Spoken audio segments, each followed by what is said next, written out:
Քո հրաշքն ամեն օր ուղերձների շարք։ Տեր Հիսուսի թողած զենքերը։ Մենք շարունակում ենք ուղերձների շարքը, որը կրում է «Հավատքի պատերազմ մղելու առանձնահատկությունները» անվանումը։ Երբ մենք հասկանում ենք հավատքի պատերազմի էությունը և գիտակցում ենք, թե ինչի համար է այդ պատերազմը և որն է իրական մարտադաշտը, ապա կարող ենք կիրառել Տեր Հիսուսի կողմից Իր Խոսքի մեջ մեզ փոխանցված հոգևոր զենքերը։ Սիրելի՛ բարեկամ, այս շարքի մեր նախորդ ուղերձներից մեկում անդրադարձել ենք աստվածաշնչյան այն ճշմարտությանը, որ հավատքի պատերազմը հենց հավատքի համար է։ Հավատացյալները պատերազմում են, որպեսզի պահեն Տեր Հիսուսի փոխանցած ճշմարտությունների հանդեպ անսասան հավատքը, իսկ սատանան ու իր զորքն ու ծառաները ամեն հնարք փորձում են, որպեսզի մարդիկ նախ չհավատան այդ ճշմարտություններին, իսկ հետո, երբ արդեն հավատացել են, հետ քաշվեն հավատքից, ուրանան ճշմարտությունը կամ, ինչպես Աստվածաշունչն է ասում, անիրավությամբ ճնշեն այն։ Սատանայի կիրառած առաջին զենքը ստության մտքերն են, որոնց դեմ Աստվածաշունչը զորավոր պաշտպանություն և հաղթանակի ռազմավարություն է առաջարկում։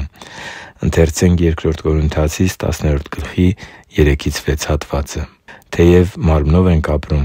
բայց մարդկային մղումներից ելնելով չենք մարտնչում, քանզի մեր մարտի զենքերը մարմնավոր չեն, այլ զորավոր են Աստծով, բերդեր քանդելու։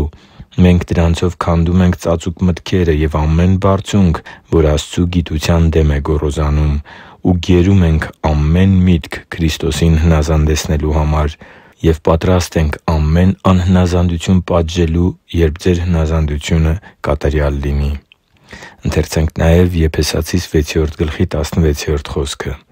«Եվ այդ բոլորի վրա հավատի վահանն առեք, որպեսզի կարողանաք չարի բոլոր կրակոտ նետերը հանգցնել» Չարի զենքերից է նաև մեղքի ու այս աշխարհի պիղծ հաճույքների կամ խարդախ կերպով գումար վաստակելու գայթակղությունները մարդուն հրամցնելը։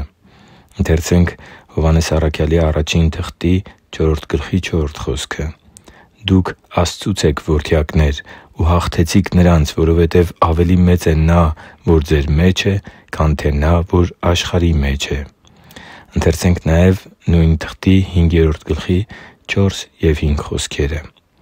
«Որովհետև ամեն ոք, ով Աստծուց է ծնված, հաղթում է աշխարհին։ Սա է այն հաղթությունը, որ աշխարհին հաղթեց, այսինքն՝ մեր հավատքը։ Եվ ո՞վ է, որ աշխարհին հաղթում է, եթե ոչ նա, ով հավատում է, որ Հիսուսն Աստծու Որդին է» Աստծու համար թանկ ու սիրելի՛ զավակ, մեր թշնամին բավականին խորամանկ է, և երբ տեսնում է, որ իր զենքերը հանդիպում են Տեր Հիսուսի կողմից մեզ փոխանցված հոգևոր հզոր զինատեսակների կիրառմանը,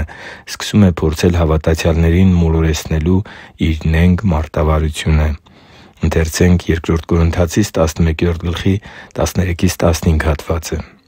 «Որովհետև այդպիսիները սուտ առաքյալներ են, նենգավոր մշակներ, որոնք Քրիստոսի առաքյալների կերպարանք են ստանում։ Եվ զարմանալի էլ չէ, որովհետև սատանան ինքն էլ լույսի հրեշտակի կերպարանքն է ընդունում։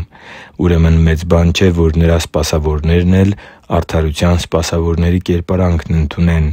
նրանց վերջը իրենց գործերի պես է լինելու» Սակայն մեր Տերը նաև այստեղ է իր զավակների համար հոգևոր զենքեր ու հոգևոր հաղթանակներ հոգացել։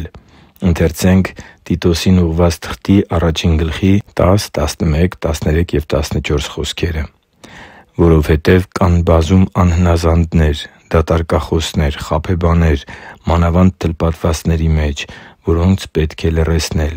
Նրանք ամբողջ տներ են կործանում հանուն շահամոլության, ուսուցանելով այն, ինչ պետք չէ։ Այս վկայությունը ճշմարիտ է, դրա համար նրանց խիստ հանդիմանիր, որ հավատքի մեջ առողջ լինեն և ուշադրություն չդարձնեն հրեական առասպելներին ու այն մարդկանց պատվերներին, որոնք ճշմարտությունից շեղված են» Տերն ամեն բան հոգացել է մեր հաղթանակների համար։ Երբ մենք հասկանում ենք հոգևոր պատերազմի էությունն ու մարտադաշտը, սկսում ենք կենտրոնանալ Տեր Հիսուսի տված զենքերի կիրառության վրա։ Հիշի՛ր, որ դու Աստծո հրաշքն ես, և Աստված սիրում է քեզ։ Շնորհակալ եմ, որ դու կա՛ս։ Սիրով և աղոթքով, Արման Մանուկյան։